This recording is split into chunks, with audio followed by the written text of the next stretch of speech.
Nuwun para miyarsa ngaturaken pambagyo kawilujengan. Mugi panjenengan dalasan kulawarga tansah manggih raharja. Sugeng pepanggihan malih kaliyan kula slamet prasaja wonten ing acara waosan cariyos cekak. Wekdal menika sampun sumadya ngaturaken waosan cariyos kanthi irah-irahan Kiting seratanipun Herlina S ingkang kapacak wonten ing Cerita Cekak kalawarti Joko Ludang nomor 26 tanggal 12 April 2000 Mugi atur waosan cariyos menika katampi kanthi renaning penggalih. Sugeng midhangetaken.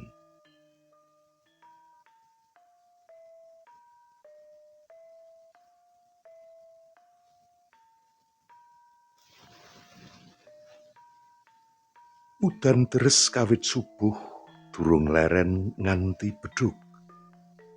Banyu sing sinuntak kaya ora ana enteke. Yen pas ana angin, udane kaya grojogan sewu ing Karanganyar. Gumrujuk. Leren sedhela anggone gumrujuk banjur wiwit kasuntak maneh. Bledhege uga gegirisi. Kilate pating kelilap banjur gemluduk jedar-jeder. Langite surem ora sumeh. Dik, aku arep nyeser nang awiran cedhak Sawai Simbok kae ya. Pamite Yudi marang bojone. Aku wedi ditinggal dhewekan. Wangsulane Sunarsih aleman. Yudi lan Sunarsih durung suwe anggone bebrayan. Prasasat isih nggondo roncen melati. Yudi nunut manggon ing omahe Sunarsih. Amarga wong tuane Sunarsih beboro ing jaban kutha. Dene Sunarsih anak ontang-anting. Sunarsih ora gelem menyang kutha, malah milih manggon nang desa. Saben sasi entuk kiriman duit saka wong tuane kanggo nyukupi kabutuhan padinan. Duit kiriman sing sebagian kanggo pawitan usaha warung cilik ing teras omah.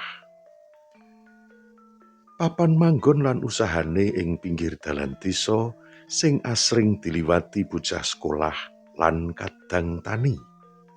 Mula dagangane laris. Dene Yudi sing duwe paraban Yudi Mbako mung tangga desa sing duwe usaha dodolan mbako ing pasar. Halah, Dik. Apa arep bubuk maneh? Yudi nggodha bojone. Mau bengi wis to, Mas. Mosok njur kesregepen le bubuk. Sunarsih kisinan. Sing hati-hati yo, Mas. Mbledhege isih galak. Sunarsih nguntapake bojone ing ngarep lawang nganti ilang kaling-kalingan wit-witan. Ana pawarta saka warga sing sumebar lumantar grup WhatsApp. Lumbang duweke Pak Haji Ahmad jebol kablebegen iline banyu kalen sing amber. Mula iwak lele ingon-ingone padha ucul sak paran-paran. Lumbang duweke Pak Haji Ahmad kebeneran cedhak karo sawai kulawargane Yudi. Manten anyar, udan-udan kene malah tritikan menyang sawah. Panyeleleke Jimin. Ngopo to, Jum? Aku yo pengen ngerti kahanan sawahku sing nembe ditanduri pari. Wangsulane Yudi goroh. Hahaha. Tilek sawah. Aku nyangking seser. Jimin guyu lekek-lekek. Bubar kuwi, Jimin mudhun menyang awiran ing cedhak papan ngadegi Yudi. Jimin uga nggawa seser lan ember. Bacute, "Ayo, enggal diwiwiti. Aku ing kene lan sampeyan sing sisih kono." Jimin nuduhi papan sakulone Yudi ngadeg. Manjing asar udane wiwit mendho. Kali-kali cilik sing kaluberan banyu saka sakbarang papan sangsaya suda iline. Kadang tani sing arep nggarap sawah padha mudhun menyang sawah. Gaman pacul dipanggul, ora lali nganggo tudung kang digawe saka pring kanggo nutupi sirah. Kang trimo sing nggarap sawahe Pak Haji Ahmad celuluk marang Jimin lan Yudi. "Entuk akeh men, Yud?" "Lumayan, Kang," wangsulane Yudi. "Sampean enggal bali wae yen wis cukup." "Inggih, Kang. Aku meh mulih atis je, Kang. Suwen kecah." Yudi mentas saka awiran tumuju galengan sawah, banjur munggah menyang dalan sing rada amba. "Lah, bocah kulino nang pasar," gremenge Kang Sabar. Krungu gremenge Kang Sabar, Yudi mung mesem. Yudi mulih. Dalan kang diliwati setapak sing wis rusak. Semene wis padha remuk, kepangan roda montor. Beton ing sisih pinggir wis padha cuwil, dene sing tengah padha bolong. Yudi mlaku gliyak-gliyak. Jangkah sikile dicepetake amrih enggal tekan omah. Seser dicangking ing sisih tengen, dene ember cilik ing sisih kiwa. Ing jero ember krubak-krubuk lele ana 9 cacahe. Ukuran lelene sedengan, cukup kanggo lawuh. Kejaba lele ana urang cilik-cilik. Urang sing pas kanggo lawuh iki uga entuk akeh. Isih ana maneh isining ember, yaiku yuyu cacah 1. Yuyune rada gedhe, mbok menawa yuyu sing mapan nang kali gedhe kentir banjur mentas pindah ing awiran cedhak sawah.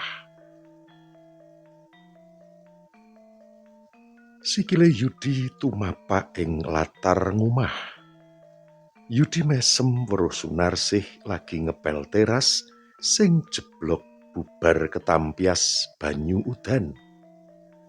"Iki lho, Mas entuk lawuh sak pirang-pirang," kandhane Yudi marang Sunarsih. "Wah, elok tenan. Rejeki iki, Mas. Alhamdulillah. Matur nuwun Gusti, sampun maringi lawuh kathah," pamujine Sunarsih. Sunarsih ceket-ceket tumandang ngerampungke anggone ngepel. Dheweke ora sranta pengin gawe adonan bumbu lele goreng lan bumbu aseman kanggo mbumboni yuyu. Sregep banget sih. Wayah mene wis rampung resik-resik. Panyapane Mbok De Ginah. "Inggih, Mbok De. Kala wau ketampias banyu udan." "Padha. Nggon Mbok De ya ketampias. Malah ana sing trocoh." Mbok De Ginah banjur weruh Yudi lagi mbedeti lele ing pekiwan ngomah sing ana kran banyune. "Walah, mau ora dibedeti nang kali sisan?"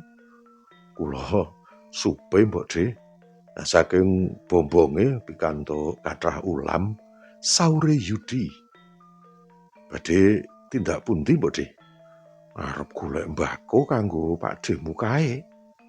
Jare arep nglinting nanging ketekan mbako. Isih duwe mbako apa ora Nak Yudi?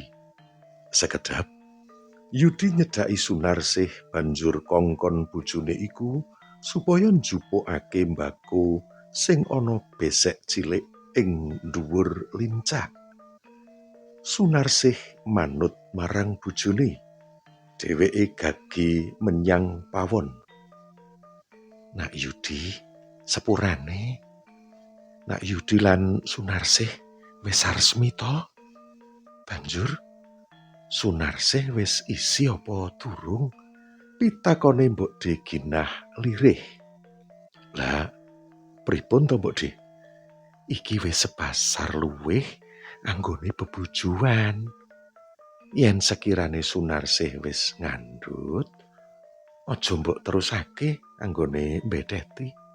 Lah, kersane pripun to? Iki guneme wong tuwa dek mbiyen. Simbokku ya simbahe Sunarsih nate cerita. Yen sing wadon lagi ngandhut, sak bisa-bisane sing lanang aja miloro kewan. Mundhak Ci, Mbok De Ginah ora mbacutake guneme. Lajeng kula kedah pripun iki? Bojo kula mpun kadung bungah sanget. Wangsulane Yudi sajak gelo.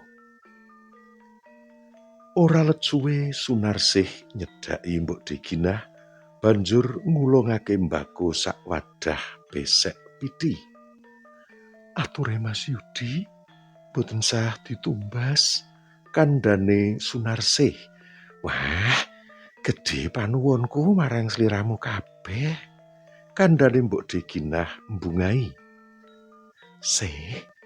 Mbok De mau wis takon marang Nak Yudi, apa sliramu wis ngandhut? Mak tratap kaget krungu pitakon ngono kuwi.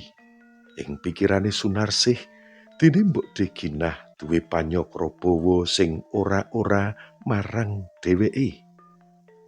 Dikirane Sunarsih wis tumindak lekoh, reget sadurunge resmi bebojoan. Sunarsih mangsuli, kula mboten tumindak neka-neka lho Mbok De. Senajan kula mboten urip setunggal griya kaliyan tiyang sepuh, kula saged njagi kesucian kula. Kandhane kanthi groyok ngempet tangis. Lho, ora ngono kuwi karepe Mbok De.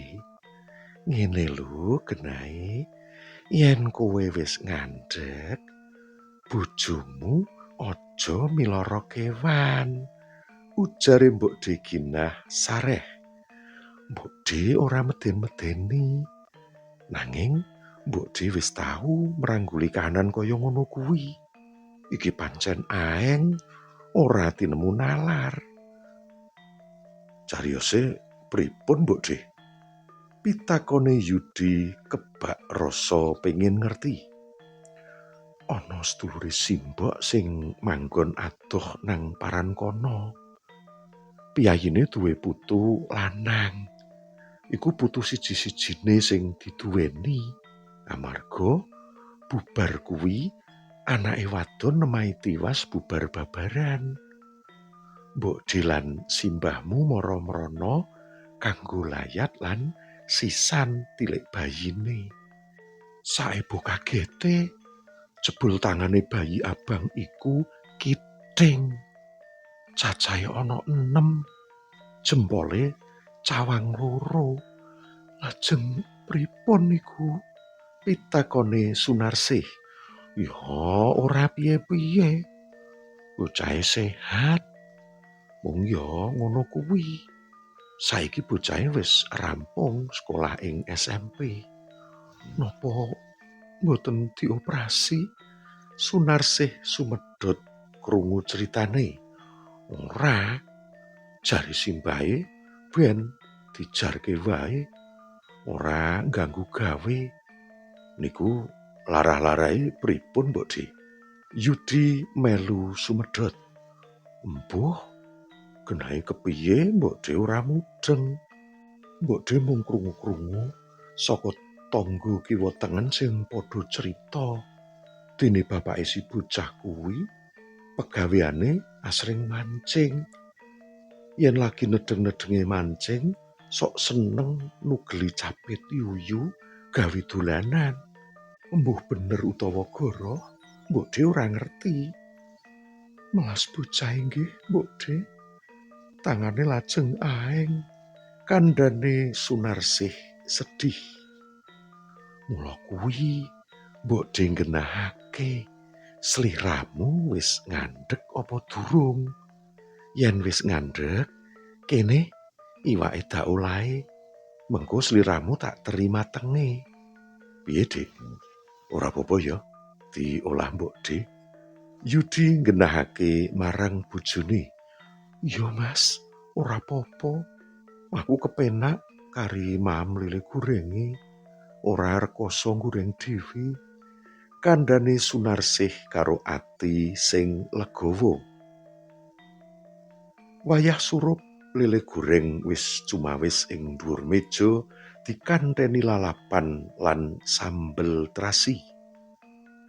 Yudi lan Sunarsih mung njaluk papat kanggo lawuh mangan wengi. Liyane dirilakake kanggo lawuh mangan Mbok Dhe Ginah lan putune sing sak dembyah akehe.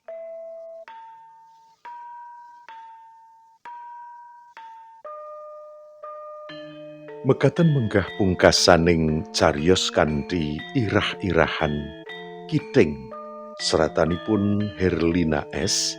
ingkang kapethik saking cerita cekak kalawarti Joko Ludang nomer 26 tanggal 12 April 2019. Mugi atur waosan cariyos menika saged dados panglipur sawetawis.